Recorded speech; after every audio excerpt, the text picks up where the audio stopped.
Mall commercial building होती है और इसके एक एक इंच एरिया का कमर्शियल यूज होता है। फिर चाहे वो मॉल की बाहरी दीवार हो या मॉल का एंट्रेंस एरिया या मॉल के अंदर का कोई भी कोना, हर जगह अलग अलग ब्रांड और शॉप्स के एड लगे होते हैं। मॉल में जो एड देखे जाते हैं उनमें now open, coming soon, 50% of, by one get one जैसे एडवर्टीजमेंट लगे होते हैं। वैसे तो मॉल का ख्याल आते ही हमारे दिमाग में कुछ चुनिंदा मेगा स्टोर के नाम खुद ब खुद आ जाते हैं, जैसे life style, shopper stop, big बाजार, मैक्स, पैंटालून्स एक्सेट्रा।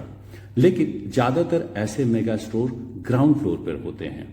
लेकिन मॉल में मेगा स्टोर के अलावा भी कई छोटे और नए ब्रांड होते हैं जो कि ज्यादातर फर्स्ट, सेकंड या थर्ड फ्लोर पर होते हैं। और इन नए ब्रांड्स को मॉल में आए कस्टमर्स को अपनी प्रेजेंस दिखाना सबसे बड़ा चैलेंज होता है, क्योंकि 50% रियल बायर की टेंडेंसी होती है कि वो ग्राउंड फ्लोर पर ही मेगा स्टोर से प्रोडक्ट बाई करता है, टॉप फ्लोर पर बने फूड कोर्ट में खाना खाता है और मॉल से एग्जिट कर जाता है। रियल बायर सेकंड या थर्ड फ्लोर पर जाता ही नहीं है।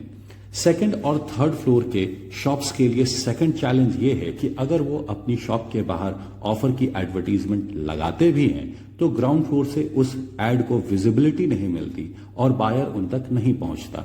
जैसा कि आप वीडियो में देख रहे हैं, मिनी क्लब, मीना बाजार, one Friday, CFS vision etcetera, बहुत सारी दुकानें हैं जिन्होंने अपने दुकान के बाहर में ऑफर्स का बोर्ड लगा रखा है, लेकिन ग्राउंड फ्लोर पर आने के बाद ऊपर देखने से उन एड्स को विजिबिलिटी नहीं मिलती।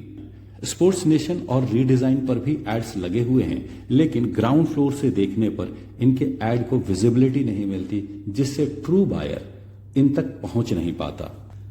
ब्रांड्स के एड की विजिबिलिटी और बायर्स का ब्रांड तक फुटफॉल न हो पाना, ये अपने आप में एक बहुत बड़ा चैलेंज है।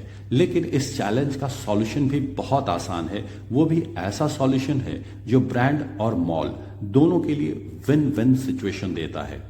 आइए सॉल्यूशन पर बात करते हैं। किसी भी मॉल में प्रेजेंट क्राउड का 40% क्राउड कार से मॉल में एंटर करता है और मॉल में एंटर करने के लिए इनको पार्किंग रैंप और लिफ्ट लॉबी का इस्तेमाल करना पड़ता है। और इसी पार्किंग रैंप और लिफ्ट लॉबी के अनयूज्ड सैकड़ों स्क्वायर फुट एरिया में विजिबिलिटी और फुटफॉल का सॉल्यूशन छुपा हुआ है। तो पार्किंग रैंप और पार्किंग एरिया ही क्यों, इसके जवाब के लिए पार्किंग में ही चलते हैं। जैसा कि आप देख रहे हैं, पूरी की पूरी पार्किंग कार से भरी हुई है और पार्किंग रैंप और लिफ्ट लॉबी के पास का ये सैकड़ों स्क्वायर फुट एरिया जिसका कमर्शियल यूज किया जा सकता था, बिल्कुल इंटैक्ट और अछूता पड़ा हुआ है। अगर मॉल में एंटर होने से पहले ही पार्किंग रैंप और पार्किंग एरिया में छोटे शॉप्स और ब्रांड्स का एडवर्टीजमेंट इन रियल बायर्स को दिख जाए तो सेकंड और थर्ड फ्लोर वाले छोटी शॉप्स को भी बायर मिल सकते हैं। इसका एक छोटा एग्जांपल यहाँ पर देखा जा सकता है।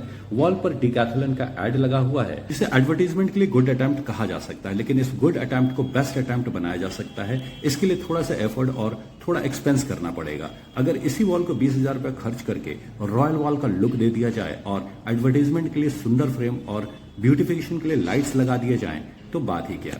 अभी इस वॉल की लुक नॉर्मल है, जिससे नॉमिनल विजिबिलिटी मिल रही है, नॉर्मल सा एड लगा हुआ है और रेंट भी नॉर्मल मिल रहा है। लेकिन डेकोरेशन होने के बाद ये डेकोरेटिव वॉल होगा, विजिबिलिटी इसकी बहुत ज्यादा हाई हो जाएगी, ब्यूटीफुल एड्स लगेंगे और रेंट भी हाई मिलेगा। एग्जाम्पल के लिए पार्किंग लॉट में ये गोल पिलर बिल्कुल लिफ्ट लॉबी के पास है, लेकिन रॉ है, और यही पिलर ऊपर के फ्लोर पर भी है, लेकिन लाइट्स और ग्लास के साथ डेकोरेट किया हुआ है।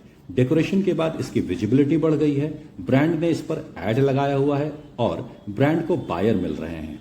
मॉल द्वारा पिलर पर खर्च किया जाने वाला ये 15 से 20,000 रुपए, जिसकी लाइफ कम से कम 5 साल होगी, और अगले 5 साल में यही पिलर मॉल को लाखों रुपए का रेंट दिला देगा। ये तो ही सिर्फ एक पार्किंग की बात। अगर पूरा parking ramp, lift lobby, lobby के सामने के मेन 4-6 पिलर्स, ड्राइववे, इन सब पर भी ऐसा ही ब्यूटिफिकेशन कर दिया जाए तो लाखों की अर्निंग की जा सकती है।